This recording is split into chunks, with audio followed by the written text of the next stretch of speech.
What if Sōjirō Seta met Jesus? When the smile that learned to lie meets the love that only knows how to be true. The rain fell as if the sky itself wept for him. Each drop struck the blade of the sword, washing away the traces of a battle Sōjirō no longer remembered why he had fought. The field was silent, save for the whisper of water and the metallic chime of the sword buried in the ground. The young man stood still, eyes empty, his usual soft, polite, false smile fixed upon his face. The smile the world had learned to fear, the smile he wore so he wouldn't collapse. His body trembled slightly, not from cold, but from exhaustion. The kind of exhaustion born in the soul. Around him, the fallen lay sleeping beneath the rain, and Sōjirō looked upon them as though staring into his own reflection. Lives ended by a hand that had learned to obey without thought. He ran his thumb along the blade and saw his reflection. A boy, a warrior, an orphan of meaning. "I still don't understand," he whispered, his voice lost to the wind. Since leaving Sōjirō, he had wandered without purpose. He sought neither redemption nor glory, only silence. But silence did not bring peace. It brought echoes, old voices, cold laughter, the sound of chains, memories of a time when being weak had cost him everything. Sōjirō lowered his gaze and saw his own smile reflected in the puddle beneath his feet.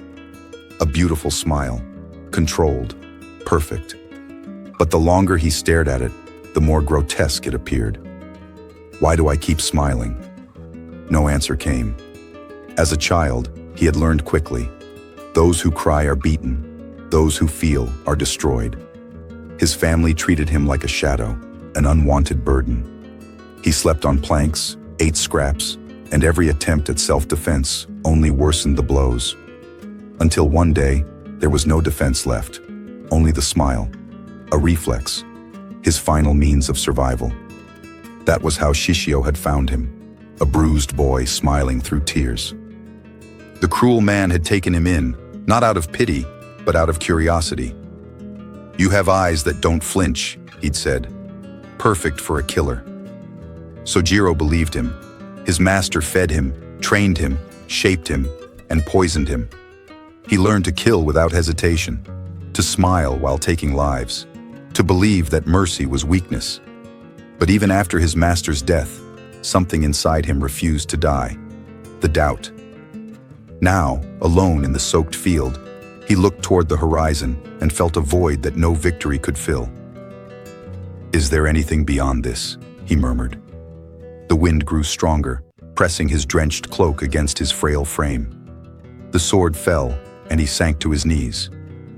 "Sōjirō, you said the weak don't deserve to live. Then why is it so hard to keep living?" The rain thickened. Nature's song drowned out the voices in his head, and between one breath and the next, time itself seemed to slow. That's when he heard it. Footsteps, slow, gentle, unmistakable. Sōjirō raised his head and saw a figure approaching. A man of simple appearance, light robes, bare feet sinking softly into the mud. He carried no sword, no shield, only a gaze so deep it seemed to pierce through the soul. Instinctively, the boy's hand went to his sword. "Who are you?" The man did not answer immediately. He stepped closer. "Someone who knows you." "I don't know anyone like you. But I knew you before you ever learned to smile." Sōjirō frowned. "That's impossible. Before I formed you in the womb, I knew you." Jeremiah 1:5. The words hit him like a strike to the chest. "You? Who are you?" "I am Jesus." The name lingered in the air, and for a moment, even the wind ceased to move. Sōjirō swallowed hard. "Jesus, the God of the weak?" "No, the God of the weary." The answer was gentle, yet it pierced his armor. "I don't believe in gods. None of them were there when I needed them. But I was." Lies. "Every time you cried in secret, I was there. Every time you smiled to keep from being hurt, I saw." "Then why didn't you do anything?"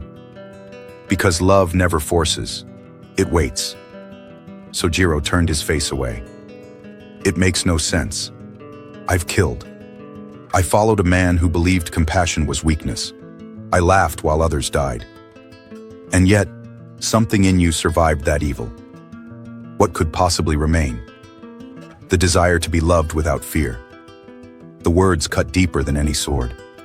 Love? That's an illusion. No, it's the reality hatred tries to hide. His breath trembled. I don't deserve that. That's why it's called grace. And what about those I've killed? The lives I've taken? I saw each one, and still I died for you. You died for me? Yes, because the father doesn't see a murderer. He sees a son. Sōjiro's legs gave way. He fell to his knees in the mud. Why would anyone die for me? Because I love you. You don't even know me. I do, and I call you by name. Isaiah 43:1. The rain softened. Jesus stepped forward and placed his hand on the young man's shoulder. The touch was warm, and for the first time in years, Sōjiro's body relaxed. You're tired, child. I am. Come to me, all you who are weary and burdened, and I will give you rest. Matthew 11:28. The tears came before he could hold them back. I don't know how to cry. Then let me cry with you. And if I can't change, then I'll help you begin again. And if I fall, I'll lift you up. And if I doubt, I'll wait for you. The smile finally faded, not the one that deceived others, the one that had kept him from being human. Now there was only a boy, fragile, trembling, real.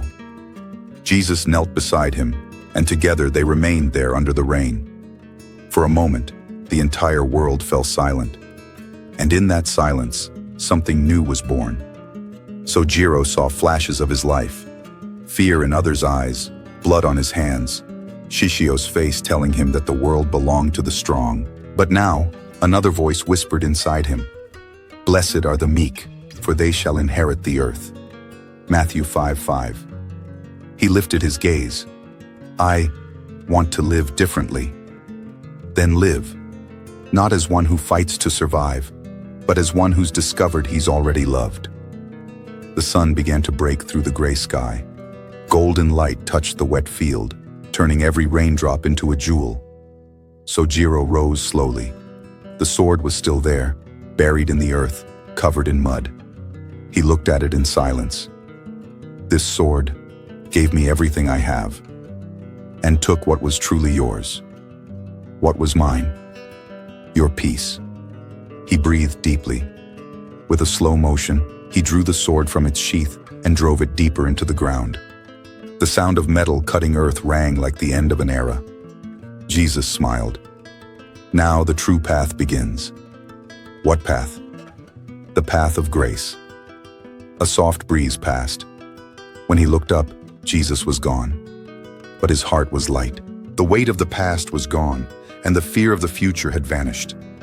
There was only silence, a good silence, full of life. He looked at his reflection in the water, and for the first time, the smile he saw didn't hurt. It was simple, genuine, the smile of someone who had been found. As he walked, the words echoed in his mind. I never abandoned you. And he smiled. The wind walked with him. The sun rose on the horizon, and the world seemed to awaken with him. Sōjirō walked slowly, unhurried. The swordsman who once smiled to hide his pain now smiled because he had found peace. And deep in his chest, he felt something he had never known before. It was faith. If this story touched your heart, comment. I want to stop smiling out of fear and start smiling out of love. Share it with someone who learned to hide their pain behind a smile. Subscribe for more encounters between faith and soul. Because sometimes, the greatest miracle isn't laying down your sword. It's allowing someone to hold your hand.